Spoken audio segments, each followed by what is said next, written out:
અહીં વિદ્યાર્થી મિત્રો સાબિત કરવાનો છે કે tan inverse under root 1 plus x minus under root 1 minus x upon under root 1 plus x plus under root 1 minus x.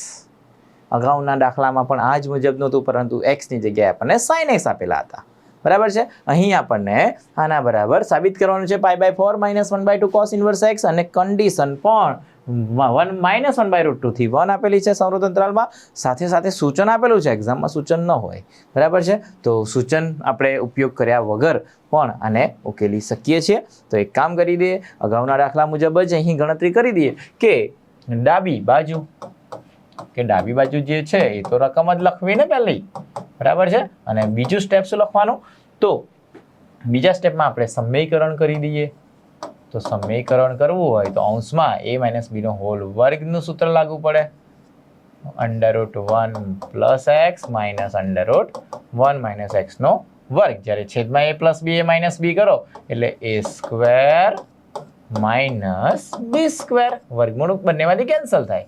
બરાબર છે. તો છેદમાં વધશે વિદ્યાર્થી મિત્રો 1 1 cancel, x minus minus plus x એટલે કે 2x.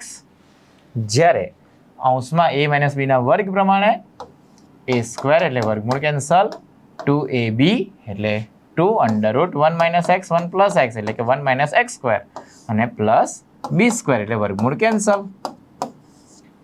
ઓકે. આમ અહીં જોઈ શકાય કે plus x minus x cancel, અગાઉના દાખલામાં સાઇન એક્સ કેન્સલ હતા, તેવી રીતે અહીં એક્સ કેન્સલ થાય છે. તેવી જ રીતે 1 + 1 2 minus 2 under root 1 minus x square by x 2x.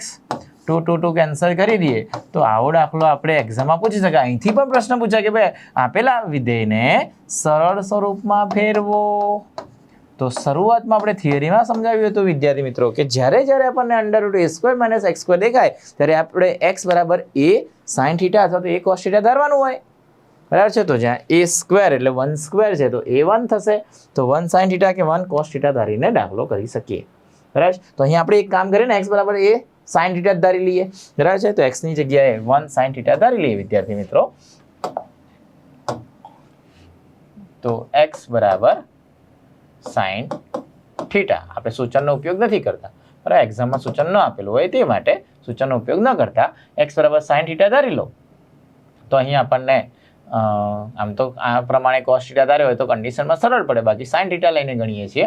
તો સાઇન ઇન્વર્સ x બરાબર થીટા મળે, જે કિંમતમાં મૂકી દઈએ તો tan inverse 1 minus under root 1 minus sine square એટલે કોસ સ્ક્વેરનું વર્ગમૂળ કોસ.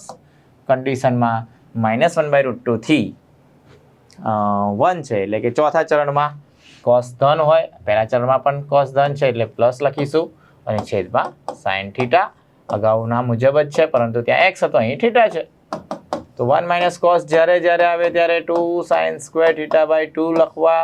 જ્યારે સાઇન 2 થીટા મુજબ 2 સાઇન થીટા બાય 2, અહીં કોસ થીટા બાય 2. 2 કેન્સલ કરો તો સાઇન બાય કોસ tan થશે. આમ tan inverse tan theta by 2, અને tan ઇન્વર્સ tan કેન્સલ કરી શકાય કારણ કે અહીં ચોથું ચરણમાં હતા. તો tan ઇન્વર્સ જે છે ચોથા ચરણમાં હોઈ જ શકે ને, ચોથા અને પહેલા ચરણમાં. આમ થીટા બાય 2 લખાય. તો આમ 1/2 થીટા બરાબર તો આપણે sine inverse x ધાર્યો. 1/2 sine inverse x. પરંતુ જાણીએ છીએ વિદ્યાર્થી મિત્રો કે સાઇન ઇન્વર્સને તો π/2 માઇનસ કોસ ઇન્વર્સ લખી શકાય, અને 1/2 જો ગુણવામાં આવે તો π/4 માઇનસ 1/2 કોસ ઇન્વર્સ x, જે આપણી જમણી બાજુનો પદ છે. તો આ રીતે આપણે વિદ્યાર્થી મિત્રો દાખલો સાબિત કરી શકાય. બરાબર છે.